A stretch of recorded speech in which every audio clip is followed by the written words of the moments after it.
இன்னைக்கு இந்த வீடியோவில் பார்க்க போகிற இன்ட்ரெஸ்டிங்கான ஒரு காசிப், எல்லாருடைய ஃபேவரட் அல்டிமேட் கவர்ச்சியான ஒரு ஹீரோயின் அப்படின்னு சொன்னால் எல்லாருடைய மைண்டில் வர்றது நம்ம ஸ்ரேயா சரனாக இருக்கலாம். ஸோ அப்படிப்பட்ட ஒரு நடிகை தமிழ் சினிமாவுக்கு ரொம்ப சீக்கிரமாகவே விட்டு போயிட்டாங்கன்னு சொல்லலாம்.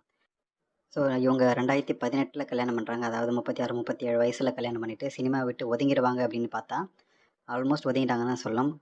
கல்யாணம் பண்ணாங்க. ஆக்சுவலாக வந்து அதுக்கு முன்னாடியே வந்து ப்ரெக்னென்ட் ஆகிட்டாங்கன்ற கரெக்டு அந்த கணக்கு வருது.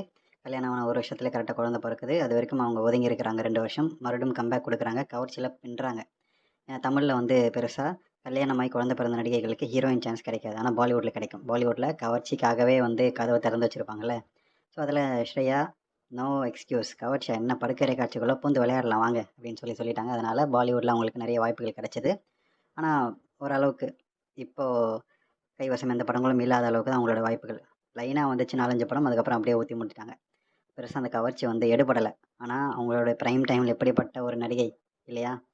இப்போ அவங்க ரீசெண்டாக வந்து இந்த மாதிரி பிக்னியில் தன்னுடைய வீடியோஸ் ஃபோட்டோஸ் எல்லாம் இன்ஸ்டாவில் போஸ்ட் பண்ணிட்டுருக்காங்க. ஸோ இதன் மூலமாக ஏதாவது வாய்ப்புகள் வருது அப்படின்னு சொல்லி தேடி பார்த்துட்ருக்குறாங்க. எனக்கு ரொம்ப பிடிச்சது சிவாஜி படத்தில் இவங்களுடைய கவர்ச்சி. அப்பா சும்மா அல்டிமேட்டுப்பா. அப்புறம் கந்தசாமி படத்துலேயும் வந்து நம்ம சரியான அல்டிமேட்டான கவர்ச்சி காட்டியிருப்பாங்க. ஸோ அப்படிப்பட்ட ஸ்ரேயா சரன் இன்னும் கொஞ்ச காலம் தமிழில் தெலுங்குலலாம் நடிச்சிருக்கலாம். தெலுங்கில் நடித்த படங்களும் நிறைய கவர்ச்சி.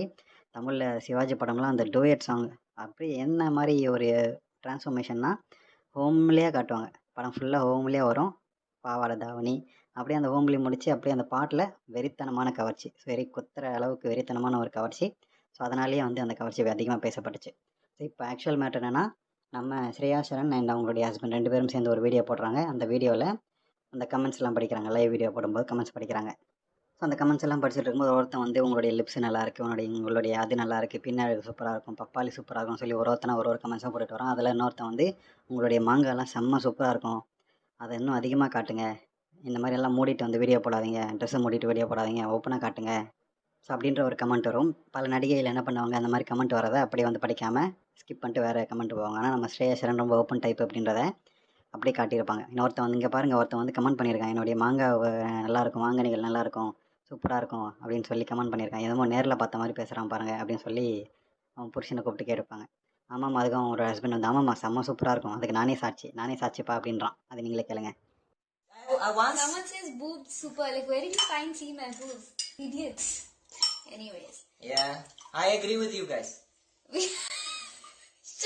One who said that her boobs are super, I agree with you. More comments about Shreya's boobs, please. Go ahead. Disgusting people.